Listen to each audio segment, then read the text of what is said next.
Hello everyone, welcome to another analysis video. This is Grandmaster Jamil Ali Marandi, also known as JJ Ali Marandi, and today I would like to show you another game from the Lindores Abbey Rapid Challenge final. In fact, this is the very final game. This is the Armageddon game which made Daniil Dubov the champion of the whole event. And with this event, he managed to win $45,000, and you will actually see how one move in your life can change so much, and we're gonna witness that. So be with me on this one. I'm pretty sure you're excited about it since this is the final game of the whole series. This is the very last game of your tournament. Imagine that. So you can think of it as your final game and you will be very stressed. So I don't even want to think about how the players were thinking at this situation. It's a very stressful moment, and let's see how the game happened. So this is an Armageddon game. Note that Black wins the title if he manages to get a draw. So White player has to absolutely win, and Daniil Dubov, playing with the white pieces, managed to win the match. So let's see how it happened. E4, E5, Knight C3, Knight C6, G3, Bishop C5, Bishop G2. So this is not the most common opening which is played at the top level. We're more used to seeing openings like E4, E5, Knight F3, Knight C6, Bishop C4, the Italian game, Bishop B5, the Ruy Lopez or the Spanish. So openings like this are more common. But instead, Dubov plays Knight C3, and this is actually a weapon of Hikaru Nakamura himself. So Hikaru should be knowing the theory very well in these openings. And let's see what happened. Bishop C5, Bishop G2. All of this is standard. D6, D3, A6. There's always good room for the bishop on A7 because there are ideas with like Knight A4, picking up the bishop in some lines. A6, castles, Bishop E6. And here Dubov decides to play the move H3. So the idea of H3 is that White wants to play the move King H2 and try to prepare F4. Note that you can't play F4 right off the bat because of the Bishop C5 attacking the King on G1. So White is trying to prepare the push F4. And generally we play the move H3 with the idea of defending the square G4. But this is more like a multi-purpose move, because if Black attacks the pawn, let's say, with Queen D7, White can go King H2 and defend his pawn as well as prepare the F4 push. So this is a very comfortable position for White. There was actually a game in this position played by Hikaru himself against Timur Gareev in Moscow 2019, and that went on with the move Knight D5.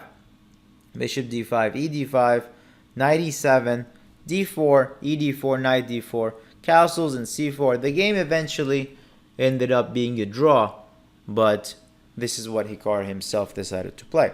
Okay, the game went H3, H6, King H2, and D5. Black does strike the center with his own D5 move. So it's a good advice that if your opponent is playing from the flanks, you should counterattack in the center. But notice that Black's king is actually not castled, it's just in the middle of the board. And this should already a big signal that this is dangerous for Black. And the game goes on. E takes D5, Knight takes D5, and F4. So White actually executes his idea. And after E takes F4, the intermediate move, the beautiful move of Bishop takes D5. At first it looks like, yeah, okay, you take my piece, I take your piece back, which actually happened in the game. But it's not so easy. And this move alone costed Hikaru the title. Although he did fight after Bishop takes D5 for like 30 moves, it's still not enough because Dubov is a very skilled player. And if you give up such an advantage, a player of Dubov's caliber will not allow anyone to escape. So after Bishop D5, we're going to check how it went on. But the right move in this position was actually throwing in another intermediate move with F takes G3 check. So the point is, after Knight takes G3, Bishop takes D5, and Queen H5, actually hitting the Bishop on D5 and the pawn on F7, here Black has this great resource of playing Knight into E7.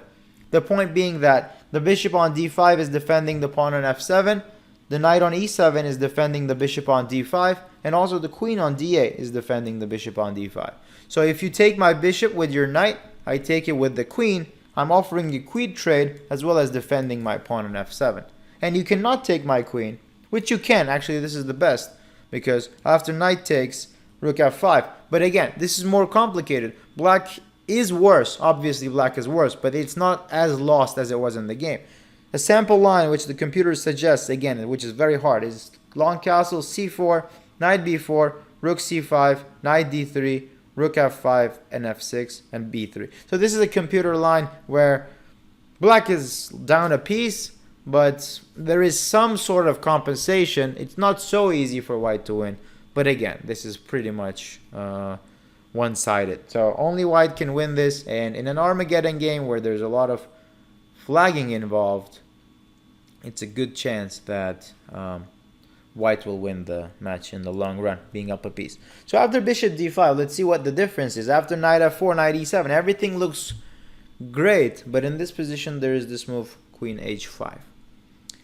So the queen h5 move actually attacks both the bishops. It x-rays them, I should say. And after the move like c6, which happened in the game, knight c takes d5. And this is a very tough moment for black, because you cannot take with the queen as we saw before when the knight was located on g3. So he has to take with the pawn. And now the power move, knight e6.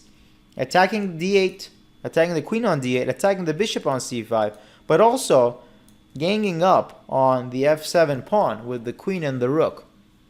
So if you play a move like, let's say, queen c8, I'm just going to simply take on f7 if I feel like, but there are other wins as well. So this also wins, as well as a simple knight takes g7, probably a better move. So queen d6 was played, knight f7, sorry, knight g6, knight g7, king d7, and rook takes f7.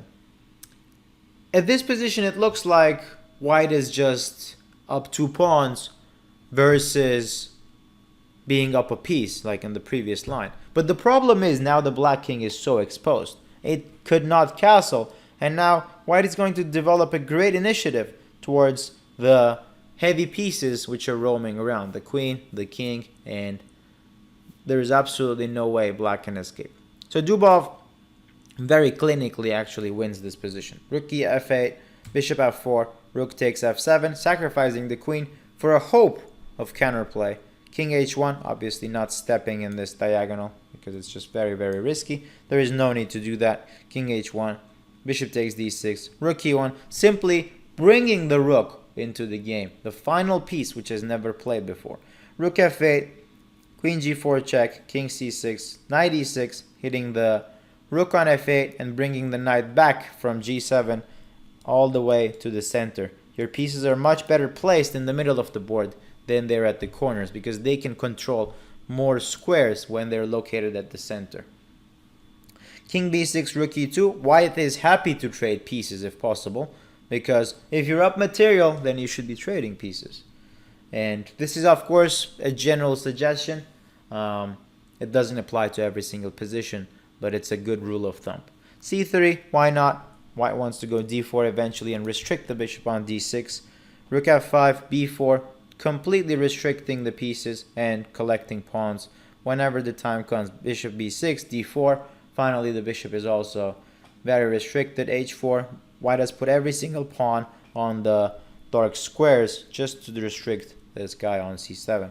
a4, queen d3, and eventually white breaks through, collects more pawns, and the way he finishes off is rook takes c7. And here Hikaru decided to resign because after king takes, queen c5 check, king b7, and queen takes f8, and there's absolutely no way black can actually defend this position. So Hikaru decides to resign, and Dubov is the winner of the Lindores Abbey Rapid Challenge.